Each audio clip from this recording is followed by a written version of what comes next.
എല്ലാവർക്കും നമസ്കാരം. ഞാൻ ഇന്ന് പറയാൻ പോകുന്നത് ചെമ്പനീർ പൂവിൻ്റെ വരാൻ പോകുന്ന എപ്പിസോഡുകളെ കുറിച്ചാണ്.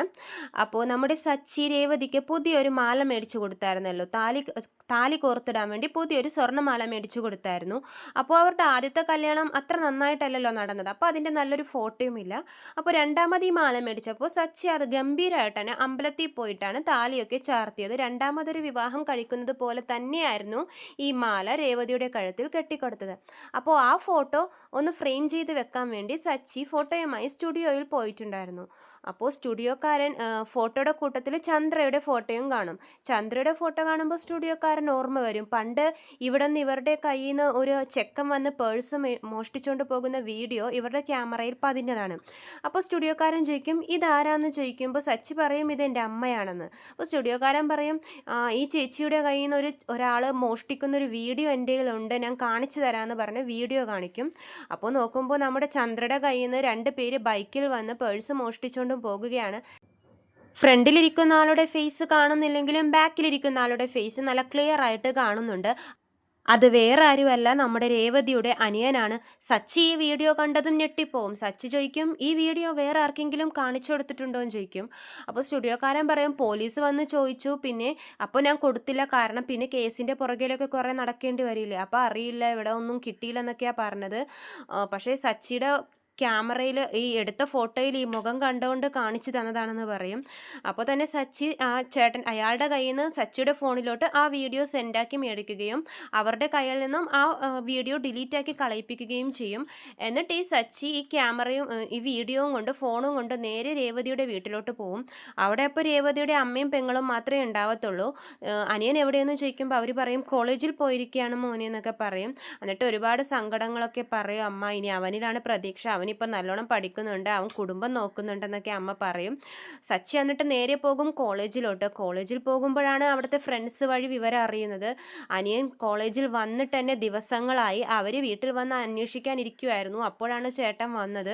അവനിപ്പോൾ കോളേജിലൊന്നും വരാറില്ല, 2-3 ദിവസമായി വന്നിട്ടെന്നുള്ള വിവരം സച്ചിക്ക് കിട്ടും. അതോടുകൂടി സച്ചിയുടെ മൈൻഡൊക്കെ അങ്ങോട്ട് മാറും. സച്ചിക്ക് മനസ്സിലാവും ഇവൻ സഞ്ചരിക്കുന്നത് നല്ല വഴി കൂടിയല്ല, ഇവൻ വീണ്ടും ഏതോ മോശം വഴി കൂടിയാണ് സഞ്ചരിക്കുന്നതൊക്കെ മനസ്സിലാവും. അത് കഴിഞ്ഞ് സച്ചി ഇങ്ങനെ അന്വേഷിച്ച് നടക്കുവാണ് അനിയനെ.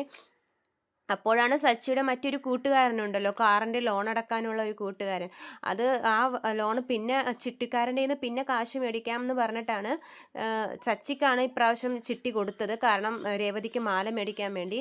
അങ്ങനെ പിന്നെ കുറച്ച് കാശും കൂടി ഈ കാറുകാരൻ സച്ചിയുടെ കൂട്ടുകാരൻ കൊടുത്തിട്ടുണ്ടായിരുന്നു. സച്ചിയുടെ അച്ഛൻ ഹോസ്പിറ്റലിലായാലും മറ്റേ മോസ്കിറ്റോ സ്പ്രേ ഒക്കെ അടിച്ചപ്പോൾ കെട്ടാൻ വേണ്ടി കാശ് വേണമായിരുന്നു. അപ്പോൾ ഈ സുഹൃത്താണ് സഹായിച്ചത്. അപ്പോൾ ഈ സുഹൃത്തിൻ്റെ CC അടക്കാനുള്ള പൈസയൊക്കെ ഒരുപാട് മുടങ്ങി. അപ്പോൾ അവർ വന്ന് ഈ ഫ്രണ്ടായിട്ട് പ്രശ്നം ഉണ്ടാക്കുമായിരിക്കും. അപ്പോഴാണ് സച്ചി അങ്ങോട്ടേക്ക് കയറി വരുന്നത്. കൂട്ടുകാരനെ ഇടിക്കുന്നതും തല്ലുന്നതും ഒക്കെ കാണുമ്പോഴേക്കും സച്ചിക്ക് അങ്ങോട്ട് ദേഷ്യം വരും. കൂട്ടത്തിൽ ആ ഗുണ്ടകളുടെ കൂട്ടത്തിൽ നമ്മുടെ രേവതിയുടെ അനിയനും ഉണ്ടാവും. രേവതിയുടെ അനിയനും ഇയാളെ പിടിച്ച് സുഹൃത്തിനെ പിടിച്ച് തല്ലുന്നൊക്കെ ഉണ്ട്. സച്ചിക്ക് ഇത് കണ്ട് നല്ല ദേഷ്യം വരും. അവർക്കിട്ട് കുറേ ഇടി കൊടുക്കും. അവരെ ഇടിക്കുന്നത് കാണുമ്പോഴത്തേക്കും അനിയനും ദേഷ്യം വരും. അനിയൻ കയറി സച്ചിയുടെ തോളത്ത് പിടിക്കും. സച്ചി അനിയൻ്റെ കൈ പിടിച്ച് തിരിച്ചങ്ങോട്ട് ഒടിക്കും. സച്ചി എല്ലാ ദേഷ്യവും കൂടി അങ്ങോട്ട് തീർക്കും. ആ കൈ പിടിച്ചൊരു തിരി അങ്ങോട്ട് തിരിച്ചു കഴിയും. കാരണം നമ്മുടെ രേവതിക്കാലും അനിയനിൽ ഒരുപാട് പ്രതീക്ഷയുണ്ട്, ഒരുപാട് സ്വപ്നങ്ങളുണ്ടെന്നൊക്കെ രേവതി കഴിഞ്ഞ എപ്പിസോഡിൽ അച്ചാമ്മയുടെ വീട്ടിൽ നിന്നും പറയുന്നുണ്ടായിരുന്നു. അനിയൻ പാർട്ട് ടൈമായിട്ട് ജോലിയും ചെയ്യുന്നുണ്ട്, പഠിക്കുന്നുണ്ട്, അവൻ വഴി ഞങ്ങളുടെ കുടുംബം രക്ഷപ്പെടുമെന്നൊക്കെയാണ് രേവതി പറഞ്ഞത്. പക്ഷേ അനിയൻ ഇങ്ങനെയാണ് നടക്കുന്നതെന്ന് പറഞ്ഞപ്പോൾ സച്ചിക്ക് ഒരുപാട് അങ്ങോട്ട് ദേഷ്യം വന്നു. സച്ചി ആ കൈ പിടിച്ച് തിരിച്ച് അവൻ വേദന കൊണ്ട് കരയും. എന്നിട്ട് അനിയൻ നേരെ വീട്ടിലോട്ട് പോകും. പക്ഷേ വേദന സഹിക്കാൻ പറ്റാതെ കരയുന്നത് കാണുമ്പോഴേക്കും അമ്മയും അനിയത്തെയും കൂടി പേടിച്ച് അവനെ ഹോസ്പിറ്റലിൽ അഡ്മിറ്റ് ആക്കും. എന്നിട്ട് ശേഷം രേവതിയും വിളിച്ചു പറയും അനിയൻ്റെ കൈ ബൈക്കിൽ നിന്ന് വീണെന്നാണ് അവൻ പറഞ്ഞത് വീട്ടിലോട്ടെ. സച്ചി ഒടിച്ചതാണെന്നൊന്നും പറഞ്ഞില്ല. സച്ചി ഒടിച്ചതാന്ന് പറഞ്ഞാൽ അതിൻ്റെ കാരണങ്ങളും പറയേണ്ടി വരില്ലേ. അപ്പോൾ രേവതി ഹോസ്പിറ്റലിൽ വന്നിട്ട് സച്ചിയെ വിവരം വിളിച്ചു പറയും, സച്ചിയേട്ടാ അനിയൻ ഇങ്ങനെ ബൈക്കിൽ നിന്നും വീണ് കയ്യൊക്കെ ഒടിഞ്ഞ് ഹോസ്പിറ്റലിലാണ്, എത്രയും പെട്ടെന്ന് വരാൻ പറയുമ്പോൾ സച്ചി വലിയ മൈൻഡൊന്നും കാണിക്കൂല. അവൻ വേണ്ടാത്ത സ്പീഡിൽ ഓവർ സ്പീഡായിട്ടൊക്കെ ഓടിച്ചിട്ടല്ലേ, അങ്ങനെ തന്നെ വേണമെന്നൊക്കെ പറഞ്ഞ് സച്ചി സംസാരിക്കുന്നത് കാണുമ്പോൾ രേവതിക്ക് നല്ല ദേഷ്യം വരും. എൻ്റെ അനിയനൊരു ആപത്ത് വന്നപ്പോൾ സച്ചിയേട്ടൻ എന്താ വരാത്തതെന്നൊക്കെ ചോദിച്ച് രേവതി നല്ല ചൂടാവും. സച്ചി പറയും എനിക്കൊരു ഓട്ടം വന്നിട്ടുണ്ട്, ഇപ്പോൾ ഓട്ടത്തിനിടയിൽ എൻ്റെ അനിയന്മാരെ വീണാൽ പോലും ഞാൻ വരത്തില്ല, എനിക്ക് എൻ്റെ ജോലിയാണ് ഫസ്റ്റ് എന്ന് സച്ചി പറയും. ഇതൊക്കെ കേട്ട് രേവതിക്ക് നല്ല ദേഷ്യം വരുന്നുണ്ട്. പിന്നീട് ഈ രേവതിയും സച്ചിയും തമ്മിൽ കുറേശ്ശെ വഴക്കുകളായി തുടങ്ങും. രേവതിയുടെ വീട്ടുകാർക്കും അനിയൻ പിന്നെ രേവതിയുടെ വീട്ടുകാരുടെ അടുത്തൊക്കെ അമ്മയോടൊക്കെ പറയും സച്ചിയാണ് എൻ്റെ കൈയൊടിച്ചതെന്ന്. ഇത് കേൾക്കുമ്പോൾ തന്നെ അമ്മക്കും രേവതിക്കൊക്കെ നല്ല ദേഷ്യം വരും. കാരണം മോനെ പോലെ സ്നേഹിച്ച സച്ചി തന്നെ തൻ്റെ മോൻ്റെ കൈ പിടിച്ച് തിരിച്ചൊടിച്ചു എന്ന് പറഞ്ഞപ്പോൾ രേവതിയുടെ വീട്ടുകാർക്കൊക്കെ സച്ചിയോട് ദേഷ്യമാവും. രേവതിക്കും സങ്കടം വരും. കാരണം എൻ്റെ അനിയൻ്റെ കൈ എന്തിനാണ് ഈ സച്ചി ഇങ്ങനെ തിരിച്ചൊടിച്ചതെന്നൊക്കെ ആലോചിച്ച് രേവതിക്കും നല്ല ദേഷ്യം വരും. അങ്ങനെ രേവതി അനിയൻ്റെ കാര്യം നോക്കി പിന്നെ വീട്ടിലായിരിക്കും കഴിയുന്നത്. ഇതിൻ്റെ ഇടയിൽ സച്ചി അനിയനോട് സത്യം പറയുന്നുണ്ട്.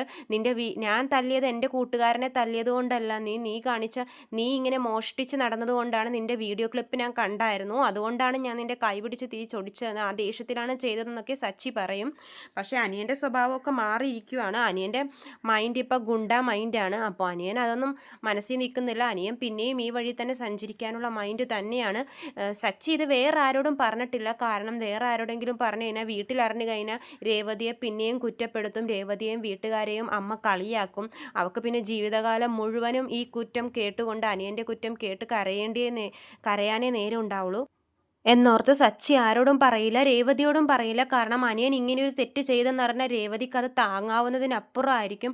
അതുകൊണ്ട് സച്ചി ഈ രഹസ്യം ആരോടും പറയുന്നില്ല, മനസ്സിൽ തന്നെയാണ് സൂക്ഷിക്കുന്നത്.